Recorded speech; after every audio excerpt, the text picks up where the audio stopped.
రైతు సోదరులకు నమస్కారం. నాక్రో కిసాన్ యూట్యూబ్ ఛానల్కు మీకు స్వాగతం. మొదటిసారిగా వీడియోని చూస్తున్నట్లయితే నాక్రో కిసాన్ యూట్యూబ్ ఛానల్ని సబ్స్క్రైబ్ చేసుకోండి. పక్కనే ఉన్న బెల్ ఐకాన్ని క్లిక్ చేయండి. మిరప సీజన్ స్టార్ట్ అయింది. రైతులు నారును తయారు చేసుకున్నారు. నారు పెట్టడానికి ప్రధాన పొలాన్ని కూడా సిద్ధం చేసుకున్నారు. సాధారణంగా మనకు మిరప పంటలో మొదటి దశలో అంటే నారు పెట్టిన కొన్ని రోజులకి ఎక్కువగా కనిపించే సమస్యలు నారుకుళ్ళు, చెట్లు చనిపోవడం, వేరుకుళ్ళు, వేరుపురుగు. ఈ సమస్యలన్నీ నేల ద్వారా సంక్రమిస్తాయి. అందుకే మనం నారుని ప్రధాన పొలంలో పెట్టే ముందు దుక్కి మందులలోనే ఈ సమస్యలు నివారించే వాటిని ఉపయోగించాలి. వీటి వల్ల పంటకు కలిగే నష్టాన్ని తగ్గించుకోవచ్చు. మీరు స్వయంగా నారు తయారు చేసుకున్నా, మీరు పెట్టిన నారులో ఏవైనా సమస్యలు ఎదుర్కొంటున్నా వాటిని కమెంట్ సెక్షన్లో తెలిపి తగు సమాధానాన్ని పొందగలరు. ముందుగా మిరప నారును నాటే ముందు నారు ప్రధాన పొలంలో నాటడానికి అనువుగా ఉందో లేదో గమనించుకోవాలి. అప్పుడే మిరప నారును నాటుకోవాలి.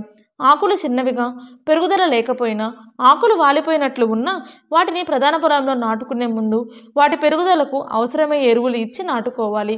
పైన తెలిపిన సమస్యలు మీరు మీ నారులో గమనించినట్లయితే వాటి ఫోటోలను స్క్రీన్పై కనిపిస్తున్న నెంబర్లకు వాట్సాప్లో షేర్ చేసి నారు మంచిగా అవ్వటానికి ఏం ఉపయోగించాలో తెలుసుకోగలరు. ప్రధాన పొలంలో ఆఖరి దుక్కులు చేసుకునేటప్పుడు ఎకరానికి 10 టన్నుల పశువుల ఎరువు, 150 కిలోల ఎస్ఎస్పి, 200 కిలోల వేపపిండి వేసుకోవాలి.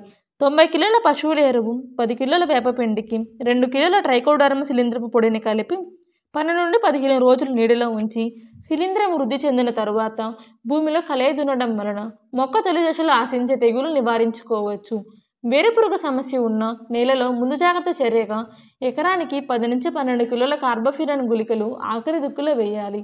దీనివలన తొలి దశలో మొక్కకు ఆశించే రసం పీల్చే పురుగులు కూడా నివారించబడతాయి. ఎరువులు కలయి దున్నిన తరువాత గుంటకతో నేలను చదును చేయాలి. తయారైన నారుని ఏదైతే నాటుకోవడానికి అనువుగా ఉందో దానిని వాతావరణం చల్లగా ఉన్నప్పుడు లేదా సాయంత్రం వేళలో ప్రధాన పొలంలో నాటుకోవాలి. నాటే ముందు నారుని 10 లీటర్ నీటికి 5 ml ఇమిడాక్లోప్రిడ్ మరియు 5 గ్రాముల కార్బన్ డైజైమ్ని కలిపి ముందు ద్రావణంలో 5 నిమిషాలు ఉంచి నాటుకోవాలి.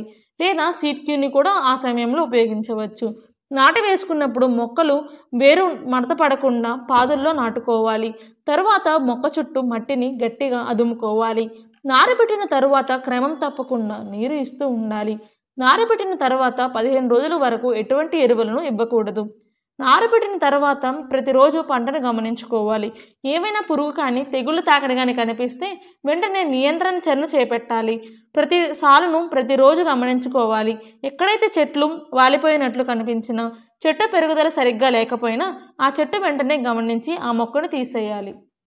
ఎగుమతుల దృష్టిలో ఉంచుకొని నాణ్యమైన మిరపను పండించాలంటే సేంద్రియ ఎరువులను విరివిగా ఉపయోగిస్తూ రసాయన ఎరువుల మోతాదును తగ్గించుకుంటూ సమగ్ర పోషక యాజమాన్యాన్ని పాటించి తద్వారా భూసారం క్షీణించకుండా జాగ్రత్త పడాలి.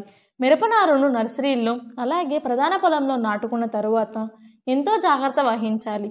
ప్రతి దశలో సరైన యాజమాన్య పద్ధతులు పాటించాలి. మిరపలో ఉపయోగించే ఎరువులు రకాన్ని బట్టి వేరుగా ఉంటాయి.